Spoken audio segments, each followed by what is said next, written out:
Dans le prochain épisode de Plus belle la vie, Sylvia s'improvise coach sentimental au Mistral. Myrtha s'inquiète pour sa santé et se réfugie dans le déni. Emma rend Camille responsable de tout. Attention, les paragraphes qui suivent contiennent des spoilers sur l'épisode de Plus belle la vie diffusé demain soir sur France 3. Camille est confrontée à Jacob après avoir fait un cauchemar. Camille se réveille aux côtés de Kevin. Ce dernier tente de savoir ce qui la tracasse. La jeune fille prétend qu'elle pense à sa mère, alors qu'elle est hantée par Jacob. Elle espère ne pas le revoir.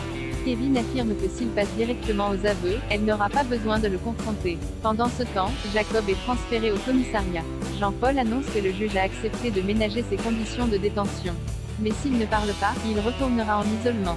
En salle d'interrogatoire, Ariane et Jean-Paul accusent Jacob d'avoir tué Alice Ruiz. Face au mutisme de ce dernier, ils décident de faire venir Camille. Celle-ci reçoit la visite d'Emma, qui l'informe qu'elles vont devoir rembourser les dettes de leur mère. Emma, qui doit s'occuper des obsèques, charge ainsi Camille de se rendre à Nice pour faire l'inventaire de ses biens et mettre son appartement en vente. En outre, Emma est toujours convaincue que Camille a fait tuer leur mère, même si cette dernière nie en bloc. Arrivée au commissariat, Camille insiste pour repartir. Kevin se demande alors si elle lui cache. Camille est ensuite accompagnée jusqu'à la salle d'interrogatoire où se trouve Jacob. Pendant que Jean-Paul et Ariane lui posent des questions, Camille communique discrètement avec son ancien bourreau par des gestes. Jacob finit par avouer le meurtre d'Alice Ruiz dont il assume l'entière responsabilité. Mais Jean-Paul ne se contente pas de ses aveux et lui met sous le nez une photo de César. Jacob assure qu'il ne lui a jamais fait de mal.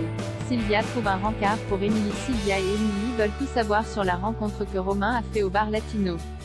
Il leur révèle qu'il a flashé sur une certaine Vanessa, mais, à part la chaussure qu'elle a laissée derrière elle, il n'a aucun espoir de la retrouver.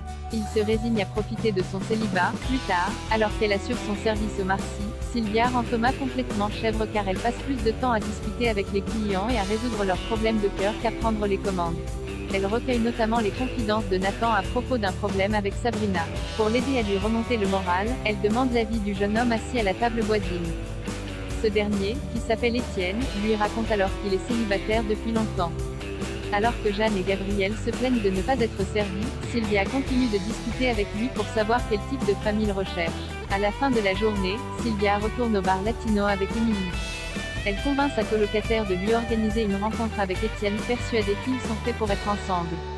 Myrtha est atteinte d'un cancer après avoir passé des examens à l'hôpital. Myrtha obtient la confirmation qu'un nodule est présent sous son aisselle. Gabriel la rassure et l'envoie réaliser une biopsie pour en savoir plus. Les résultats de la biopsie ne se font pas attendre, il s'agit d'un cancer du sein au stade précoce. Malgré la possibilité d'opérer et les bonnes chances de guérison, Myrtha est sous le choc. De retour au Mistral, Myrtha est prise d'un vertige. Yolande s'inquiète pour elle mais Myrtha affirme qu'elle va bien. Elle insiste même pour dîner au restaurant sur la plage comme elle l'avait prévu.